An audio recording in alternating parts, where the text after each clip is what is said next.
Hi, I'm Gail Street, and welcome to Paths to the Present.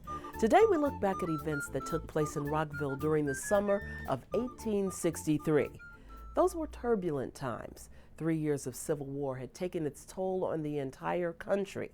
Here in Montgomery County, residents were living in a war zone. Federal troops moved in to protect the capital city. Property was lost. Neighbors were at odds, and families torn apart. Just prior to the decisive battle at Gettysburg, Confederate General Jeb Stuart detoured through Rockville, causing quite a stir. In June of 2013, those events were reenacted as part of a day-long commemoration of Stewards Raid. The Montgomery County Historical Society was one of the event's sponsors and the home base for many of the activities. Executive Director Tom Kihas describes the day. We have music provided by Washington Revels, which is everything from the Federal City Brass Band to the Roustabout String Band.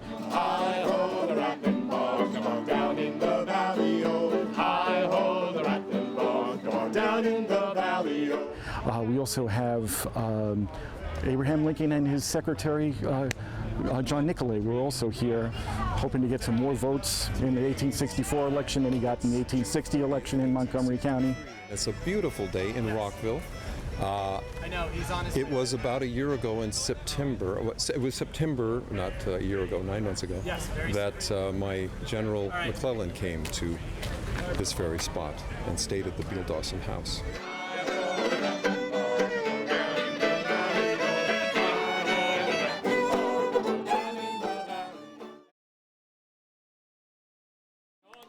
And the crowds have been great. It's just a constant stream of people coming in and going to all the stations and enjoying themselves. And I can tell the reenactors enjoy it too, because there's a lot of interaction.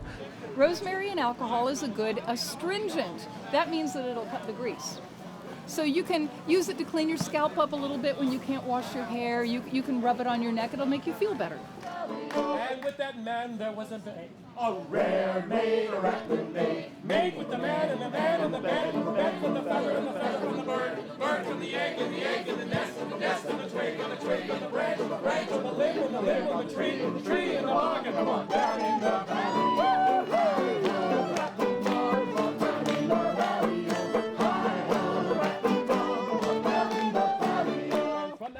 We also have signal corpsmen, Union Signal Corpsmen here. You'd want to get their attention first. The best way to get a person's attention, of course, is to wave to them. Because motion is way more noticeable than something that stays. So you wave to the person until they wave back. Once you see them come back, you stop. And you prepare to send. Now we talked about the letter A being 1-1. 1 down to the left and 2 to the right. So A, 1-1 would be transmitted like this. 2 motions of the flag, dip down, left-hand side, with a brief pause before you send the next letter to indicate that it's another letter or another element. The activities then shifted to Courthouse Square, where a crowd gathered, awaiting the Confederates' arrival. Historian Bob Plum helped set the stage with a lecture on General Jeb Stuart. 150 years ago, starting June 27th, Jeb Stuart and 5,000 mounted soldiers crossed the Potomac River, just down River Road from here. They crossed in the middle of the night under some horrible conditions. The river was high because it had been raining for a number of days. When they got across the river, they took a brief break, and then they came into Rockville and they started to stir up the town a little bit. He captured about 400 Union sympathizers or Union officials, and he captured a number of them here in Rockville. Let's do it. Here's a list of Union sympathizers in the area. We've already captured the last of them. The first 4 need to be captured up at Christ Church. Wonderful. Judge Bowie, Lawrence Dawson, Richard Williams, John Higgins, and John DeLue. To sell them, we've already got. Okay. Do we have any idea where any of these gentlemen are? Christ Episcopal Church. These men are at Christ Episcopal Church? Well, let's go right on over there and see if we can't find them. God bless Maryland. 150 years ago, Rockville residents were divided in their loyalties. Some enthusiastically welcomed this famous general, others feared him. You rebels, we're going to take some people as sympathizers of the North, we're going to take them out, we're going to take them and put them in prison. The events portrayed here are based on a letter that Rockville resident Dora Higgins wrote to her mother about the day her town was terrorized and her husband John was taken prisoner. I am Major General Jeb Stewart of the Confederate Army, sir. I'm Benjamin Brown. I'm the rector of Christ Church. Sir, you have nothing to fear from my man or me. I would remonstrate with you not to deliver these men that you apparently have come seeking. So the problem is that there have been a number of fine gentlemen, Virginia gentlemen, that have been unlawfully and unrightfully detained by the federal authorities back home.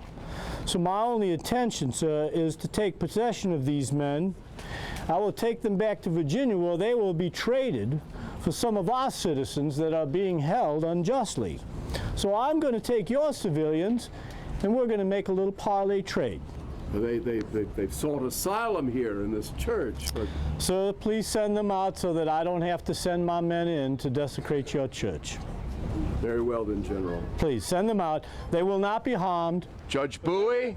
I'm Judge Bowie. Judge, you're my prisoner now, sir.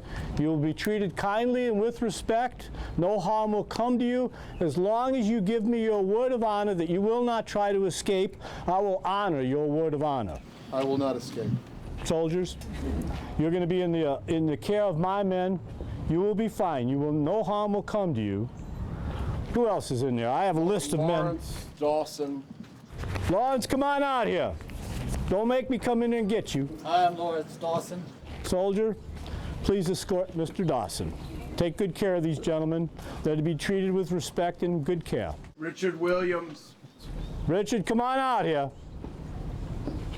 Richard Williams. Richard, I saw you standing there. I hope you've heard the story I've told these first two men. I did. Please go with this gentleman. John Higgins. John? I'm sorry, Dora. Can't I even tell him goodbye? You may, ma'am. Take care of the children.